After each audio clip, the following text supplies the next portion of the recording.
Gómez Camaño anunciou no Parlamento que a reforma da atención primaria sacará a burocracia das consultas dos médicos de familia, ademais de aumentar o tempo e a calidade da atención aos pacientes.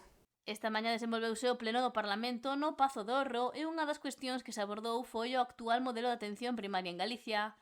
O socialista Julio Torrado sinalou que o investimento por habitante en sanidade en Galicia é de 1.900 euros, cifra por debaixo da media de España, e apuntou que a atención primaria invístese o 12%, segundo recolle o Consello de Contas. 12%. É curioso, somos a segunda peor comunidade autónoma de España, detrás de, redoble de tambores, Madrid. É bastante curioso porque xa facíamos... Señor conselleiro, escarállase. Pois, claro, porque vostede non debe ir á primaria. Non, xa, a vostede importa un bledo a primaria, porque como vostede a primaria non vai, e vostede non espera...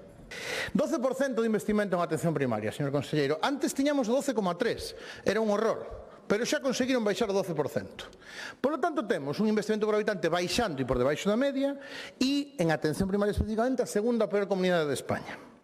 Claro, isto ven arrastrando a partir dunha doble concentración de recursos que ten o sistema sanitario en Galicia dende hai anos. Recursos que pasan territorialmente das zonas menos pobladas ás cidades, basicamente isto vese, pois pérdese nos hospitais comarcais, que se concentran nos grandes hospitais. O conselleiro de Sanidade, Antonio Gómez Camaño, recordou que a sanidade pública é un piar indispensable que hai que reforzar, polo que destacou a necesidade de traballar na súa mellora e desmentiu que na actualidade haxa menos profesionais médicos que no 2009. O gasto de profesionais de atención primaria medrou dende o ano 2009 un 48,6%. Isto supón un aumento de 9 puntos por riba da inflación do mesmo período. Dato 2. Desde 2019 creamos máis de 1.000 novas prazas en atención primaria. E os orzamentos deste ano completan outras 163 prazas adicionais. Dato 3. A media diaria de profesionais na atención primaria do Servicio Galego de Saúde é moi superior á que había cando vostedes gobernaban. Exactamente 1.500 máis. Achegan tamén datos falsos no tocante a formación de médicos de atención primaria en Galicia.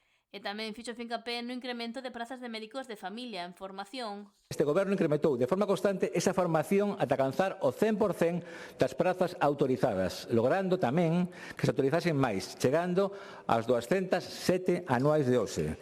Formamos máis do dobre de especialistas en medicina de familia que na etapa do bipartito. Dato 3. Non faltan médicos en xeral. Temos déficit de médicos en determinadas especialidades. No referente ao orzamento, Gómez Camaño salientou que é o maior da historia o dedicado este 2026 á atención primaria.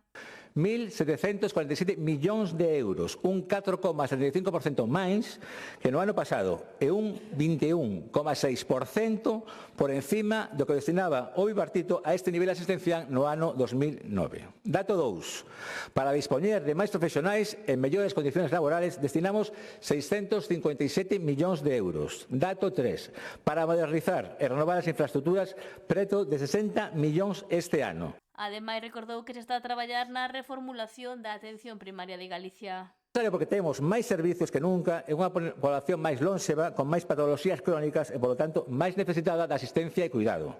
E, sin embargo, contamos cun extraordinario déficit de médicos de atención primaria. E esta dicotomía requiere solucións extraordinarias.